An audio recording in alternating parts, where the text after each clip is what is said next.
2018 সালে সারা দেশে সড়ক দুর্ঘটনার পরিসংখ্যানে দেখা যায় প্রতি মাসে গড়ে 450-র বেশি সড়ক দুর্ঘটনা ঘটেছে, যার 41% বেশি ঘটে গাড়ি চাপায় এবং 29.72% বেপরোয়া গাড়ি চালনা ও মুখোমুখি সংঘর্ষে।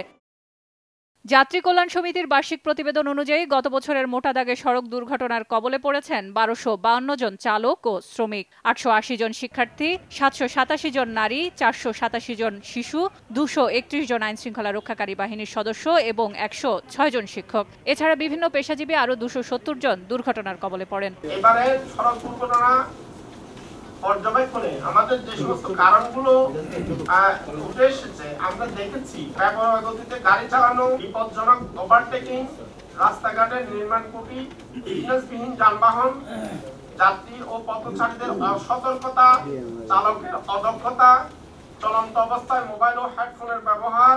জাতীয় প্রেস ক্লাবে আয়োজিত সংবাদ সম্মেলনে গণপরিবহন বাড়ানোর তাগিদ দেয় যাত্রী কল্যাণ সমিতি। এছাড়া দুর্ঘটনা অনুসন্ধানের বিষয়ে আইনে উল্লেখ থাকা প্রয়োজন বলেও মনে করেন তারা। সুষ্ঠু প্রবৃদ্ধি যদি আপনি করতে চান, কারণ এখন বাংলাদেশে অনেক সড়ক হয়েছে কিন্তু চলার গতি কমে যাচ্ছে।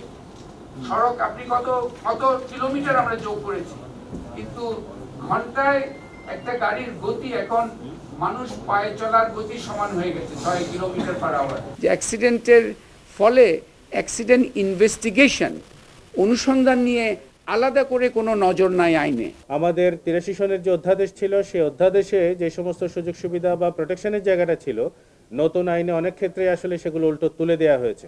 সেই বাধ্যবাধকতাগুলো যেখানে আরো কড়াকড়িভাবে আরোপ করা বা প্রতিপালন করার ক্ষেত্রে আমাদের জোর দেওয়ার কথা ছিল, সেগুলো কিন্তু তুলে দেওয়া হয়েছে। যাত্রী কল্যাণ সমিতির গত বছরের এই পরিসংখ্যানে সবচেয়ে বেশি সড়ক দুর্ঘটনা কবলিত যানবাহনের তালিকার শীর্ষে রয়েছে ট্রাক ও কাভার্ড ভ্যান, এরপর মোটরসাইকেল এবং তৃতীয় স্থানে রয়েছে বাস। 1912 সালের সেলিয়া সুলতানা, সময় সংবাদ, ঢাকা।